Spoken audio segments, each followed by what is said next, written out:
ನಮಸ್ತೆ.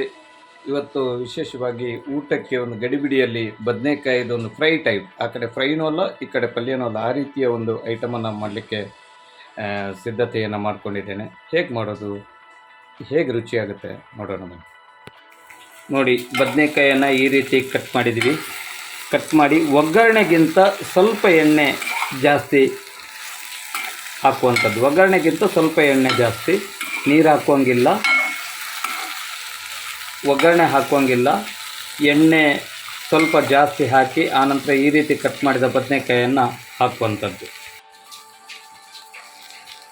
ಆನಂತರ ಸ್ವಲ್ಪ ನಾವು ಎಷ್ಟು ಬೇಕು ರುಚಿಗೆ ತಕ್ಕಂಗೆ ಉಪ್ಪು ಹಾಕುವಂಥದ್ದು.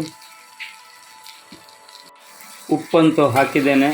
ಇನ್ನು ತೆಗಿಲಿಕ್ಕೆ ಸ್ವಲ್ಪ ಹೊತ್ತು, ಮ್ಯಾಕ್ಸಿಮಮ್ ಬೆಂದು ಒಂದು 70-80% 90% ಬೆಂದ ಕೂಡಲೇ ಮಿರ್ಚಿ ಪೌಡ್ರನ್ನು ಹಾಕುವಂಥದ್ದು. ಮಿರ್ಚಿ ಪೌಡ್ರ್ ನಾನೇನು ಮಾಡಿದೆ, ನಮ್ಮದೇ ಮನೆಯಲ್ಲಿ ಸಾಂಬಾರು ಪುಡಿ ಮಾಡಿದ್ವಿ, ಮಿರ್ಚಿ ಎಲ್ಲ ಹಾಕಿ ಅದನ್ನೇ ಹಾಕಿದೆ. ನೀವೇನು ಮಾಡ್ಬೋದು, ಮನೆಯಲ್ಲಿ ಸಾಂಬಾರು ಪುಡಿ ನೀವು ರೆಡಿ ಮಾಡದೇ ಇದ್ದರೆ ಮಿರ್ಚಿ ಪೌಡ್ರು ಅಂದರೆ ಮೆಣಸಿನ ಪುಡಿ ಮತ್ತು ಸಾಂಬಾರು ಪುಡಿಯನ್ನು ಹಾಕ್ಕೊಂಡು ಈ ರೀತಿ ಒಂದು 5 ನಿಮಿಷ ಬಿಡಬೇಕು. ಭಾಳ ರುಚಿಯಾಗುತ್ತೆ.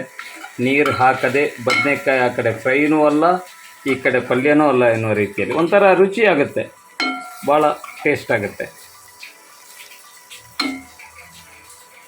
ನೀವು ಕೂಡ ಮಾಡ್ಬೋದು. ಇನ್ನೊಂದು ಸ್ವಲ್ಪ ಹೊತ್ತು ಗ್ಯಾಸ್ ಸಣ್ಣದಿಡಬೇಕು. ನೋಡಿ, ಈ ಪ್ರಮಾಣದಲ್ಲಿ ಭಾಳ ರುಚಿಯಾಗುತ್ತೆ. ಬದನೆಕಾಯಿ ತಂದ ಕೂಡಲೇ ಪಲ್ಯನೇ ಮಾಡಬೇಕು, ಬಾಜಿಯೇ ಮಾಡಬೇಕು, ಸಾಂಬಾರೇ ಮಾಡಬೇಕು ಅಂತಿಲ್ಲ. ಈ ರೀತಿಯೂ ಕೂಡ ಬದನೆಕಾಯನ್ನು ಊಟಕ್ಕೆ ಬಳಸ್ಬೋದು. ಬದನೆಕಾಯಿ ಈ ರೀತಿ ಕಟ್ ಮಾಡೋದು, ಒಗ್ಗರಣೆಗಿಂತ ಸ್ವಲ್ಪ ಜಾಸ್ತಿ ಎಣ್ಣೆ ಇಡೋದು, ಕಟ್ ಮಾಡಿರುವ ಬದನೆಕಾಯನ್ನು ಅದಕ್ಕೆ ಹಾಕುವಂಥದ್ದು.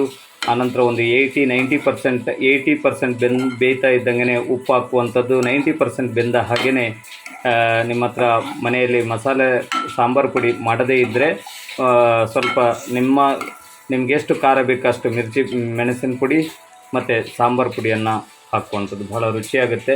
ನೋಡಿ, ಒಂದೊಂದೇ ಹೀಗೆ ತಗೊಂಡು ತಿನ್ಬೋದು.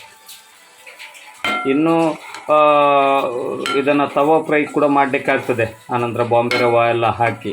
ಆದರೆ ಅದು ಬೇರೆ, ಇದು ಬೇರೆ. ಇದು ಅರ್ಜೆಂಟಿಗೆ ಮಾಡಲಿಕ್ಕೆ ಬಹಳ ಬೆಸ್ಟ್.